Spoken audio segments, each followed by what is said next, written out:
Hello and welcome back to the No Hair All Heart podcast with your host Mookie Spitz, author of Jonnie, Fazoolie, and the Transfinite Reality Engine. I have been reading a section each day. Today is the last section in the first episode of the book. I'll be following up with a pod describing this episode in toto, contextualizing it, talking about the character build up, the plot, how I wrote it, why I did what I did, and eager to take in any comments or questions. But today, sit back, relax, and we find out what happens with Penny and Jonnie in The Irate Escape. He waves as if recognizing an old friend, the loud slurping sounds echoing across the cavernous lobby. His faux big dick energy boosts Penny's shock and awe at seeing him again, and so soon. They took everything but your kitty, she scoffs, tossing the befuddled cat to Jonnie, who grabs him with his free hand. Penny shakes her head, struts across the lobby, waves bye-bye. "When are you free this week?" asks Jonnie, turning and doing a three-point shot, his plastic coffee cup hitting the side of a garbage can, ice and backwash cascading across the frilly lobby carpet. "Never," replies Penny. Having had enough Fazoolie for this month's edition, she does a mock layup, takes her own mid-court shot with her notepad, making it dead on with a swish. "Nice shot," salutes Jonnie, kissing away coverage and fobs and hope of an amazing romp in the sack with Penny Pitz. "Do you always tell the truth?" he asks, really wanting to know. "Only when I'm lying," she taunts, playing his land of bullshit game one last time to get away. She blows him a kiss with her middle finger and exits through a revolving door. Jonnie watches concave windows distort Penny's gorgeous figure into grotesque yet enticing shapes as she is flung around 180 degrees, hurled into the busy street, and out of his life. He's blown the interview, has zero chance of getting a date with her, and been evicted. If Jonnie's lucky, the sheriffs are still distracted upstairs. Time for him to follow her lead and leave. "Heads I win," declares Jonnie, flipping a scintillating coin, watching it twirl in the air, feeling as though his cat is all that he's got left in this world and all others. "Tails, you lose." "Meow," says BS, still the odds-on favorite. The coin lands in his open palm, but Jonnie puts it back into his pocket without looking. He wonders if the result remains both heads and tails, kind of like his black cat with white mittens. "Ha, ha, ha, choo!" Dander again runs his nose, waters his eyes, itches his skin, tightens his chest, shortens his breath, and infuriates all of him, making Jonnie wonder for the millionth time why he has a cat. Still wingsuited and dripping espresso, Jonnie heads with long-legged strides into the parking garage. Plan A failing, Plan B activated, he hopes the alphabet is longer than his credit line. The valet delivers with glee Jonnie's Vanta Black Tesla Model S Plaid. The sleek EV is barely visible in the shadows, just enough to remind Fazoolie that his black beauty hasn't been repoed yet. Ever since Elon hopped on the MAGA wagon, Fazoolie's been getting heat for his wheels, but he doesn't care. A self-proclaimed contrarian libertarian, he thinks everybody is totally full of shit. Able to crack 200 mph thanks to its forged aluminum calipers, high-performance brake pads, carbon silicon carbide rotors, and track-ready fluid, the car assures Jonnie he can always run away. But the challenge is to where? Still several steps removed from the moment, he's not concerned. Tossing BS into the back, cruising onto the Eisenhower, he powers up Ludicrous Plus Warp Mode. The Roadster fully jacked, his feet on both brake and accelerator. Jonnie holds a catnip-flavored cat treat in his hand, in the cat's line of sight.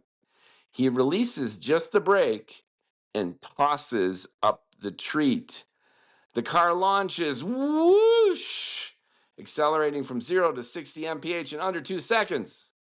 Rapidly peaking at 1.227 g-forces, their mass is pressed fast and hard against the leather. Shazam! Tossed into the air at the same instant as the launch, the cat snack moves backwards relative to Fazoolie, his cat, and the car, sending the treat on a trajectory right into his kitty's kisser. Meow, says BS, due respect for Newton's first law of motion, a part of their weekly routine. Jonnie is amused with himself because no one else is. Target hitting home, a winning circus act. The inertial pressure and release turn him on, Jonnie imagining his defunct but favorite Phelps reporter seated next to him. She fumbles for the non-existent manual transmission and finds it. His high-tech EV almost lunges off the road as Jonnie brings the vehicle and his hormone levels back on track. He cruises northwest on the I-290 into the suburbs, Jonnie's least favorite hiding place. Still downtown, Penny Pitz hails a cab and is whisked toward her next interview with a 25-year-old magnificent mile real estate tycoon. Legitimacy and ennui boomeranging her back. She's taken north on Wacker Drive, Lebanese dance music blasting through the taxi. As they ride along the Chicago River, Penny tries to convince herself she's over this Jonnie Fazoolie fucker. Unlike most of the clickbait celebrities she's met, Jonnie's hotter in real life. His oddly elongated frame and goofy gait, awkward and dorky, yet sensuous in a raunchy way, if that's even possible. Continuing to look out the window with a quick glance, ensuring the driver isn't glancing back at her, she reaches under her skirt, finds her special spot, and touches herself in swirls. Penny shudders, realizing she's never done this in public before. Still far from understanding how or why, she's beginning to answer her own questions about power, freedom, and desire. The audacity of playing with herself under these restrictive and awkward circumstances adds to her turn on. So out of character, she's in character. Going against nature is a part of nature, too. Oh, she moans, quieting herself best she can, her fear at being seen fueling her fire as an exotic EDM remix of Jorge Vasuf's Big Ziluni plays, drowning out her orgasm. The cabbie sneaks a look through the rearview mirror, turns up the volume to help mask her sounds and not give away that he's peeking, and sings along to the Arabic hit in accented English. I dry my tears, but they still fall, scorching as they go. Not once did I betray you, not a whisper, not a lie. I take what's mine and call it enough, call it grace. I've never reached for what I didn't earn or own. She imagines Jonnie's long arms and big hands holding her, his tall, thin body cuddling her in her warm, safe bed. Please don't go, but if you must, take this madness with you. A mesmerizing melody akin to a child's lullaby, pitch shifted with deep delay and quivering tremolo, reverberates throughout the taxicab, an eerie siren song awaiting a defiant reply. Bang! Sudden deceleration and violent impact hit the inside of their cab like a bomb. Penny thinks her La Petite Mort nearly killed her. The driver's shawarma rebounding off the dash, flying backward. Penny looks in the mirror, her face covered in tahini. The cabbie, already hurting from whiplash, twists his aching neck for a post-climax peak. Mortified, her desire and disgrace go nuclear. Drenched in frivolous excitement, excruciating boredom, devastating embarrassment, and unforgivable humiliation, Penny has experienced her first and vowing her last Fazoolie episode. Eyes off the road, the cabbie has rear-ended another car at Wacker in Michigan. Also jolted, the other driver turns her head to look. A preteen girl wearing a blue dress? Strange. Penny cleans herself up best she can with tissues from her $4,000 tote and napkins from the driver's ruined meal. She exits the cab, waves for help, and screams at the top of her lungs. Do you want to press charges, ma'am? Asks a patrol officer, her third cop of the day, pulling a squad car over to the curb.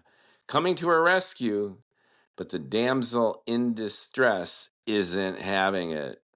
Without a glance, or in other words, she removes the plastic dinosaur ripped from Fazoolie's place and hands it to the cop. He looks at the toy, then her, unsure what's going on here. The driver of the impacted car, apparently unscathed, exits her own crumpled vehicle. She stares at Penny, busy marveling at the 7-year-old who was behind the wheel, now curtsying. She wears a dark headband, light blue, knee-length, short-puffed sleeve dress with a round neckline and a white pinafore worn over the top.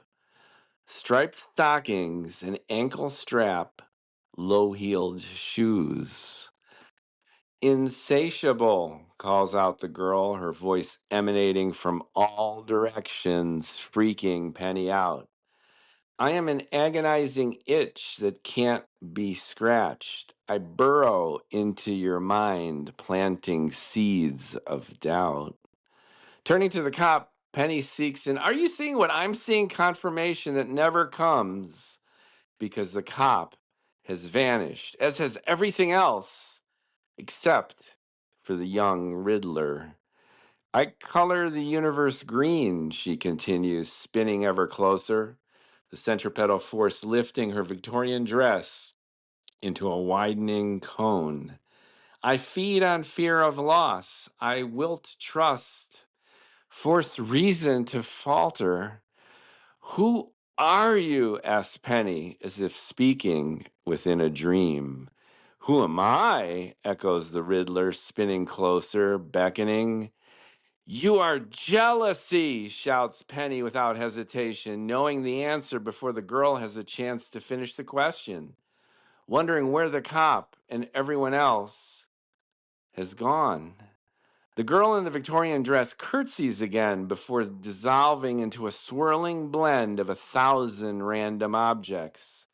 Some banal and familiar, others breathtakingly exotic, vast, and hypnotic. Penny is reminded of a shaken snow globe where thousands of small flakes obfuscate an otherwise clear object, transitioning to an etch-a-sketch where a shake makes the outline vanish. The afternoon sky goes out. Pressure on her body builds as if she's rapidly accelerating or falling. She can't tell the difference.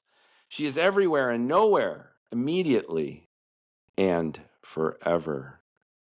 She feels a slow burn and sudden rush of loneliness, confusion, creativity, excitement, disappointment, anger, vengefulness, and desire as the spirit of that little girl locks a door and disappears.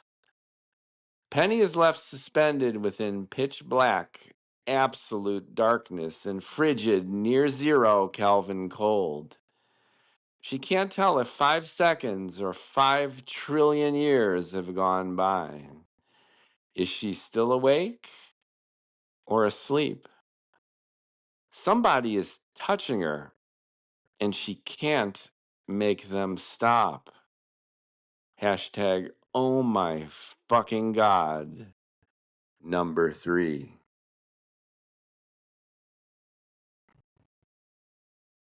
And that's the rather sudden and dramatic ending to episode 1 of the 6-episode Jonnie Fazoolie and the Transfinite Reality Engine. I'll be reading into episode 2, The Bet, starting tomorrow. And I'll also record a summary annotation podcast that I mentioned about episode 1. It's kind of a breather point and place to hang your Fazoolie hat if you're wondering what the hell's going on or want more clarity as to what I was thinking, how I put the story together, and how I have hopefully laid a foundation that helps build the characters, dramatically drive the story, and keep you wanting more. Thanks again for listening to the No Heart, No Hair, All Heart podcast.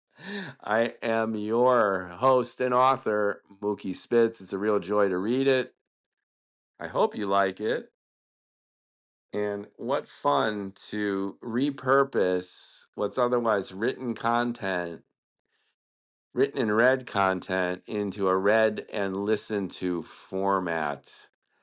I mean, storytelling going back, hundreds of thousands of years was speaking and listening, sharing. This idea of the written word and not seeing who was doing the storytelling is a new phenomena. So maybe with these podcasts, we just get a little bit closer and connect a little bit better. At the very least, you get the author's own, however unprofessional reading of his work. And you get my annotation here and there too as to what I was thinking and where I might be going. Thanks again. More to come.